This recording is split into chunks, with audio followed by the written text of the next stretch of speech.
Martha Moxley adorava manter diários. Algo sobre colocar a caneta no papel e começar sua entrada com o querido diário deixava Martha muito feliz. Parecia que ela falava com sua melhor amiga, fofocando sobre garotos, escola, professores, férias, qualquer assunto. Mas agora seu diário estava sendo folheado por outro motivo, depois que ele foi parar nas mãos da polícia. Cada palavra, cada nome de pessoa e cada data no diário comum de adolescente de Martha estava sendo analisado. A polícia buscava pistas e respostas, porque no próprio jardim da frente, Martha foi assassinada.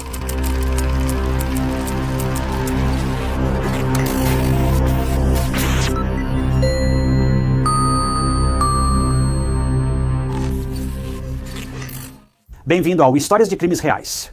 Se é sua primeira vez, sou Ty Knott e posto novos documentários de crimes reais semanalmente. Não tem muita dramatização ou especulação, apenas crimes reais baseados em fatos. Então, se você gosta disso, não se esqueça de se inscrever no canal. É de graça e só serve para avisar quando eu postar novos vídeos. Martha Moxley, natural de São Francisco, mudou-se para Greenwich, Connecticut, com sua família em 1974. A família de 4 pessoas vivia em Belhaven, um bairro tranquilo e de alto padrão, sem crimes. Apesar de muitos serem reservados na comunidade, Martha não era assim. Ela era extrovertida e fazia amigos com facilidade. Em 1975, Martha estava no ensino médio e estava aproveitando ao máximo a vida. Bem em frente à casa da família Moxley morava os Skagel. Agora, os Skagel eram bem importantes. Eles eram, na verdade, primos dos Kennedy. Veja, a tia dos 7 filhos Skagel era Ethel Skagel Kennedy, a viúva do ex-senador dos Estados Unidos da América, Robert F. Kennedy. Apesar de os Moxley e os Skagel serem 2 famílias, normalmente você não via muita interação entre eles. As crianças Skagel se davam bem com Martha e seu irmão John, passavam tempo em clubes de tênis, se divertiam e apenas eram crianças. Martha era especialmente próxima de 2 irmãos da família Skagel, Tommy e Michael Skagel. Eles tinham uma amizade muito próxima e passavam muito tempo juntos. Mas nenhum desses jovens sabia que a amizade deles iria desmoronar após uma noite fatídica. Diferente de qualquer outra? 30 de outubro, véspera do Halloween, é chamado de Noite da Travessura em Greenwich. As crianças andavam pelo bairro, fazendo travessuras. Jogar papel higiênico em árvores, carros, quintais ou áreas públicas. As crianças da região adoravam fazer bagunça, mas era só diversão inofensiva. Não era como se eles estivessem por aí quebrando janelas. Eles só gostavam mesmo de jogar papel higiênico nas coisas dos outros. Bem, essa noite aparentemente inofensiva tomaria um rumo muito trágico em pouco tempo. Martha foi até a casa dos Skagel, entrou com as crianças em um dos vários carros deles, um Lincoln, e dirigiram pelo bairro. Relataram que Martha e Tommy Skagel, então com 17 anos, ficaram próximos demais naquela noite. Após um tempo, outro irmão Skagel pediu para levar o carro à casa de um primo. Para ver a estreia ao vivo do circo Monty Python, Miguel teria saído com os irmãos, deixando Martha e Tommy sozinhos. A última vez que Martha foi vista oficialmente foi quando ela e Tommy estavam ficando íntimos e, segundo relatos, caíram juntos atrás da cerca por volta das 21h30. Meia hora após Martha sair de casa, no dia seguinte ela não voltou. Seus pais ficaram muito preocupados. Doroteia, mãe de Martha, foi à casa dos Skagel e foi recebida por Miguel, ressacado, sem camisa e sonolento, que não via Martha desde a noite anterior.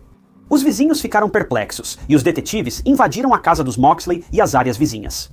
Logo, uma amiga de Martha que ajudava nas buscas achou algo. Era uma jovem de cabelos ruivos deitada debaixo de uma árvore, obviamente sem vida, mas Martha tinha cabelos loiros, então aquilo não fazia sentido. Os detetives logo notaram que o cabelo da garota não era tingido de vermelho. O cabelo da garota estava vermelho pelos graves ferimentos que sofreu. A jovem sofreu trauma severo, com ferimentos graves na cabeça, e a arma ou partes dela foram achadas perto do corpo. Era um taco de golfe número 6 de ferro. Tragicamente, o corpo da jovem foi logo identificado como Martha Moxley. Uma autópsia revelou que ela foi atingida várias vezes com um taco de golfe, fazendo com que o taco se quebrasse no processo. Alguém descontou sua raiva em Martha. Parecia um crime passional, e agora Martha havia perdido a vida. Os detetives descobriram que Martha foi atacada perto da garagem e arrastada até a árvore, deixando um rastro assustador. Tudo ocorreu no quintal da frente da casa dela.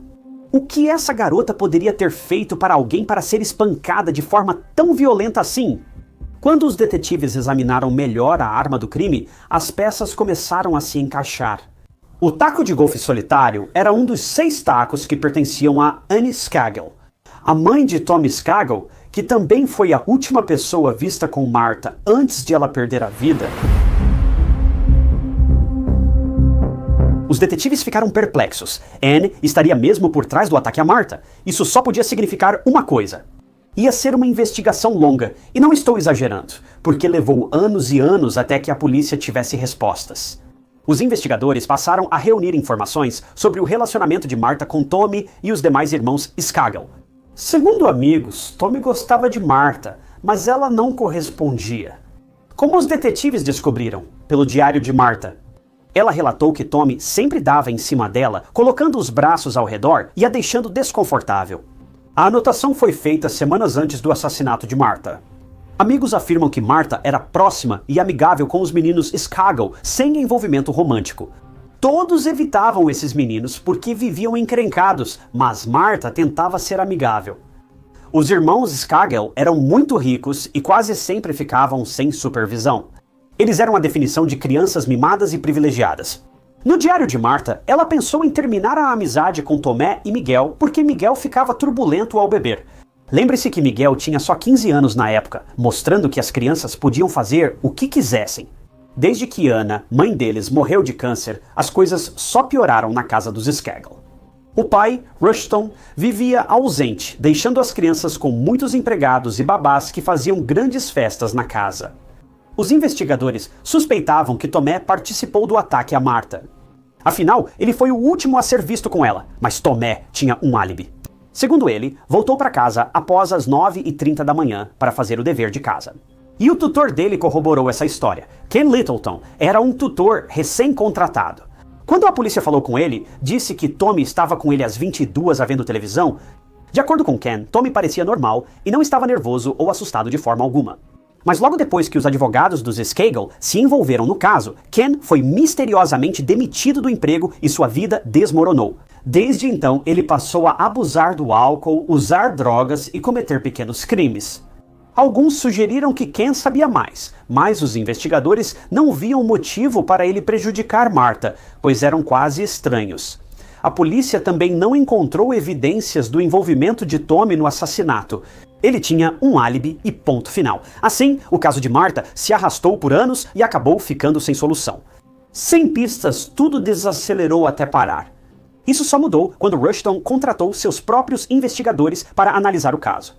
Eles compilaram um relatório de investigação particular conhecido como Relatório Sutton, que convenientemente vazou para a mídia em 1995. E foi nesse momento que o foco mudou de Tommy para outra pessoa. Seu irmão Michael Skagel, de 15 anos. Michael disse aos investigadores que chegou em casa depois de assistir à estreia com seus primos por volta das 23h30 e foi dormir. No relatório Sutton, ele disse algo bem diferente. Ele afirmou que, por volta da meia-noite, subiu na árvore sob a qual Martha foi encontrada e espiou pela janela dela. Ela não fazia ideia de que ele estava lá, e esse garoto estava sendo um predador de primeira linha. Porque, assim que chegou ao topo da árvore, ele começou a se satisfazer. Foi simplesmente nojento, para ser sincero. Mas essa revelação fez todo mundo pensar, por que Michael mentiria para a polícia? E por que ele falaria sobre isso agora, depois de tanto tempo? Mentir era algo de família, pois Tomé também mentiu à polícia, dizendo que foi para casa após as 9h30 fazer o dever. Na verdade, ele ficou com Martha por 20 minutos, mas convenientemente omitiu esse detalhe porque Tomé achou que isso o tornaria o principal suspeito. Por isso, muitos acham que Tomé ameaçou Quen para conseguir um álibi. Alguns alunos da escola Elon, Centro para Adolescentes Problemáticos, fizeram uma confissão. Eles alegaram que Michael havia confessado ter assassinado Martha. Um dos alunos disse que Michael vivia se gabando de, abre aspas, ter se safado porque ele era, fecha aspas, um Kennedy. Era inacreditável. A polícia passou a prestar atenção. 3 anos depois que o relatório Sutton vazou, a promotoria solicitou um júri especial de um homem só para revisar as evidências. Após 18 meses de análise de provas, decidiram julgar Michael Skagel pelo assassinato de Martha. Michael foi preso em 9 de janeiro de 2000 e decidiu-se julgá-lo como adulto. O julgamento dele iniciou em maio de 2002, 27 anos, após o assassinato de Martha em 1975. Do lado de fora do tribunal havia caos, imprensa, jornalistas, público e seguranças por toda parte. Era um caso de grande repercussão, um primo dos Kennedys sendo julgado por assassinato. Isso é notícia de capa de jornal. Michael contratou Mickey Sherman, advogado que virou personalidade da mídia, para sua defesa. O julgamento começou e o promotor Jonathan Benedict apresentou as provas contra Michael no tribunal. Ele destacou os ciúmes de Michael pelo irmão Tommy, que era o foco de Martha. E como os dois irmãos estavam sempre empatados quando se tratava de competição, eles também disputavam o afeto de Martha. Michael explicou em seu rascunho de autobiografia que queria Martha como namorada. O motivo era claro. Michael se irritou com Martha por ela dar atenção ao irmão mais velho, perdeu o controle e acabou causando sua morte prematura. Como o crime ocorreu em 1975, quase não havia testes de DNA. Os depoimentos das testemunhas e os álibis eram tudo o que havia. A confissão de Michael sobre o assassinato de Martha com um taco de golfe feita a um estudante da escola Elon também foi lida em tribunal. O garoto que fez essa afirmação havia morrido por overdose antes do julgamento começar. Meu Deus. Eles vão dizer que fui eu. Nesta gravação, ao falar de Martha, Michael disse que estava apavorado com a chance de ser pego. A forma como isso foi mostrado no julgamento fez parecer que Michael temia ser pego por assassinar Martha, mas as coisas não eram tão simples. A defesa refutou essa gravação de voz, afirmando que a promotoria tirou as coisas do contexto. Que o medo que Michael havia mencionado nessa gravação de voz não era o que parecia.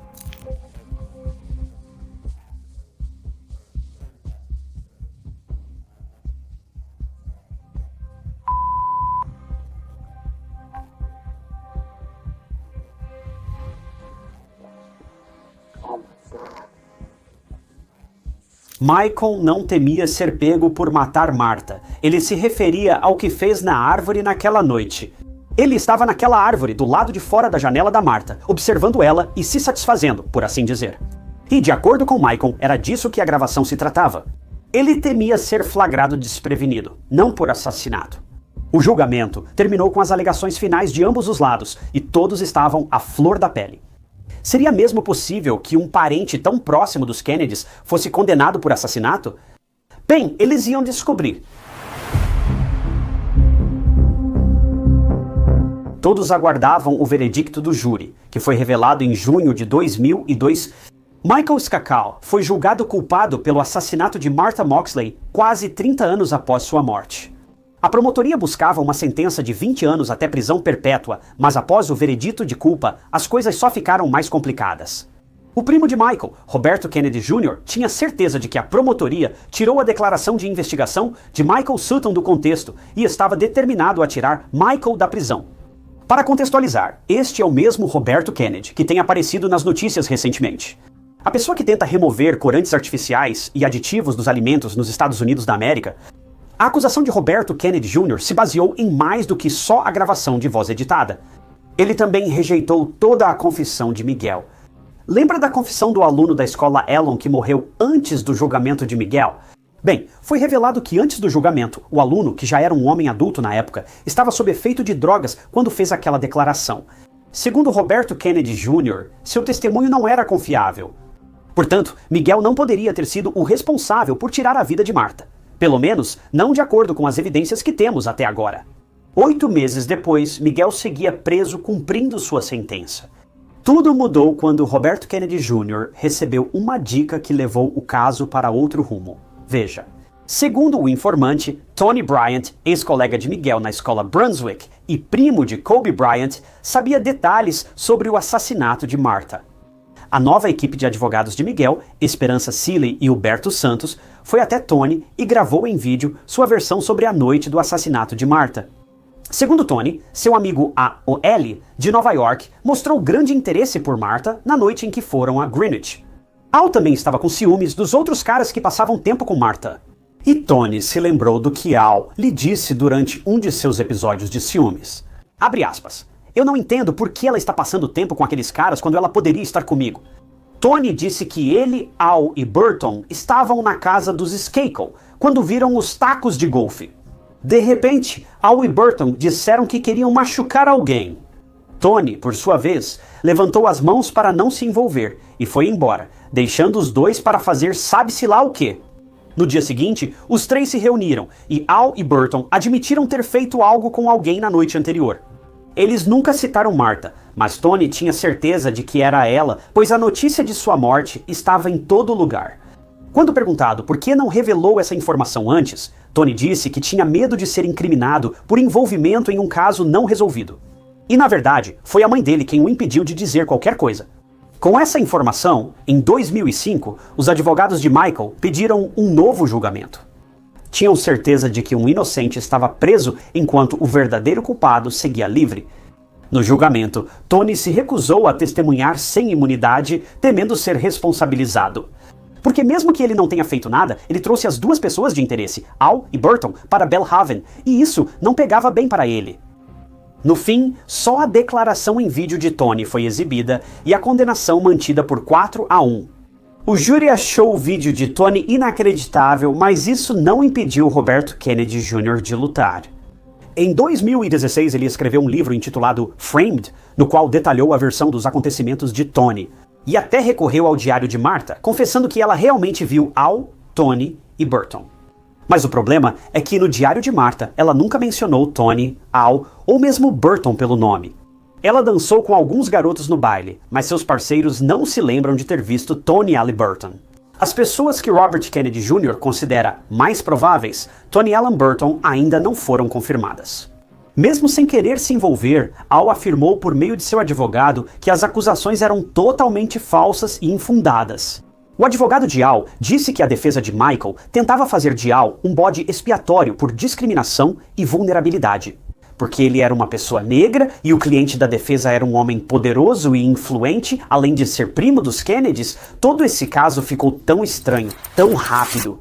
Todos são parentes ou conhecidos de famosos e ricos, igualmente suspeitos, o que é simplesmente bizarro. Além disso, o advogado do Al não hesitou em culpar o Tony. Tony era conhecido por seu histórico criminal e já foi preso por assalto à mão armada. Na época desse drama, ele cumpria 7 anos por evasão fiscal. Então é a situação mais bagunçada possível. Você tem poder, influência, nomes importantes e assassinato, tudo no mesmo lugar, e isso vai ser um desastre. Depois, quem ganhou destaque no tribunal foi o ex-advogado de Michael, Mickey Sherman. Após a confusão com Tony e Al, o advogado de Michael procurou seu antigo advogado. Por quê? Porque, segundo eles, Mickey não representou Michael adequadamente no julgamento. Basicamente, Mickey foi acusado de aproveitar seus 15 minutos de fama em vez de fazer seu trabalho.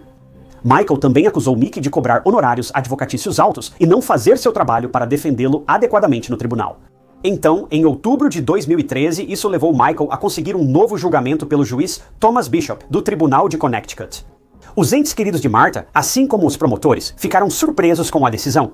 Eles achavam que tudo já tinha acabado, mas não era o caso. Ainda assim, a família de Martha esperava que o Estado vencesse. Ao final, o juiz Bishop decidiu em um caso como o de Martha. A defesa deveria ter levado mais tempo para investigar, prestado mais atenção aos pequenos detalhes e elaborado um plano de defesa mais abrangente e coerente. A troca de informações com Mickey também revelou uma reviravolta estranha nos acontecimentos. E isso foi o envolvimento de Tommy no ataque a Martha. Os dois irmãos agora estavam apontando o dedo um para o outro, culpando um ao outro pelo assassinato de Martha. Tommy foi a última pessoa a ver Martha e ainda mentiu para os detetives. Isso deixou todos desconfiados, achando que Tommy podia estar envolvido no assassinato de Martha. Mas Michael também era suspeito por sua versão dos fatos. Bem, em menos de um mês, em novembro de 2013, Michael Skakel foi libertado da prisão mediante uma fiança de $12 milhões. As condições de sua libertação também incluíam o uso de uma tornozeleira eletrônica, não ter contato com a família Moxley, fazer check-ins periódicos por telefone e estar proibido de sair de Connecticut. Michael, sendo o incrível cidadão cumpridor da lei, ele violou a última condição quase imediatamente ao se mudar para Westchester, Nova York, após ser solto. Mas, de alguma forma, ele nunca foi realmente punido por isso. Em dezembro de 2016, a Suprema Corte de Connecticut restabeleceu a condenação de Michael por assassinato por 4-3, afirmando que a defesa foi suficiente. Agora ele estava de volta à prisão. 5 meses depois, em maio de 2014, Michael recorreu e a Suprema Corte de Connecticut concordou que ele merecia um novo julgamento. Neste ponto, acho que estou tão confuso quanto você provavelmente está, porque isso é, sinceramente, insano. No fim do novo julgamento, Michael foi libertado, pois os tribunais concluíram que não havia provas suficientes para condená-lo. E não posso discordar. Claro, houve mais discussões e evidências do que conseguimos tratar aqui. Pelo que li e ouvi, também não acho que Michael deveria ter sido condenado. Ele era o assassino? Talvez. É uma possibilidade muito real, mas não podemos colocar pessoas na prisão com base em possibilidades, mesmo que tenha sido mais ou menos isso que eles fizeram de qualquer forma. Temos que condenar criminosos com base em provas, e somente nas provas. Do jeito que está, praticamente todas as provas desse caso são circunstanciais. E isso é terrível. É horrível que, depois de várias décadas, 50 anos, a família Moxley ainda esteja implorando por respostas. É revoltante pensar que, após 5 décadas, essa garota foi encontrada perto de casa, brutalmente assassinada.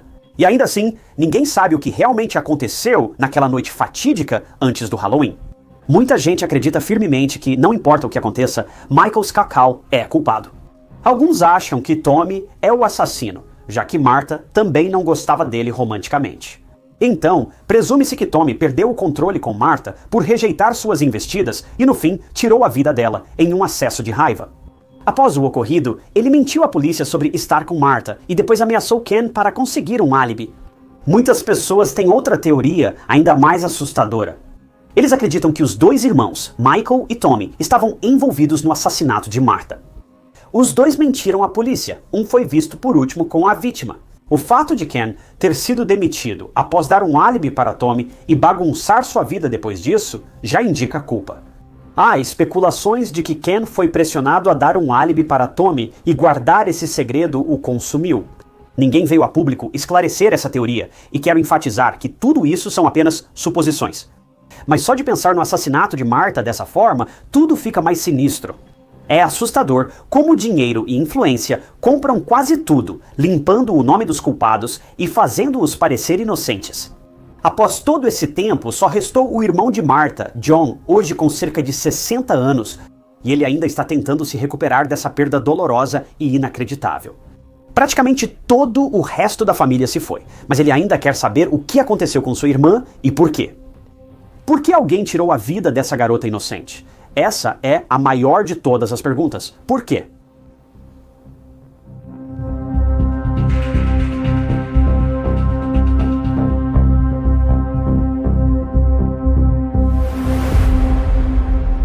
Obrigado por acompanharem mais um episódio de Histórias de Crimes Reais. Quero agradecer especialmente a alguns membros do canal, incluindo Leslie Inglaterra e Ryan Coy. Ryan, falei seu nome de novo porque errei antes. Acho que te chamei de Ryan Corey ou algo parecido, e peço desculpas, Ryan. Mas se você também quiser se tornar um membro do canal, vai ter acesso a novos vídeos, às vezes dias ou semanas antes de serem disponibilizados ao público. E é uma ótima maneira de apoiar o canal e ajudar. Eu realmente agradeço aqueles de vocês que decidiram fazer isso. Para participar, clique no botão inscrever-se abaixo do vídeo ou use o link na descrição. E não se esqueça, as camisetas de True Crime Stories também já estão disponíveis, então você pode pegar uma delas em um link na descrição também. Mas, como sempre, se você gostou deste vídeo, confira esse outro caso interessante que eu cobri. E não se esqueça de se inscrever. É totalmente de graça e só mantém você atualizado com todos os meus vídeos futuros. Mas meu nome é Ty Notts e eu vejo vocês no próximo vídeo.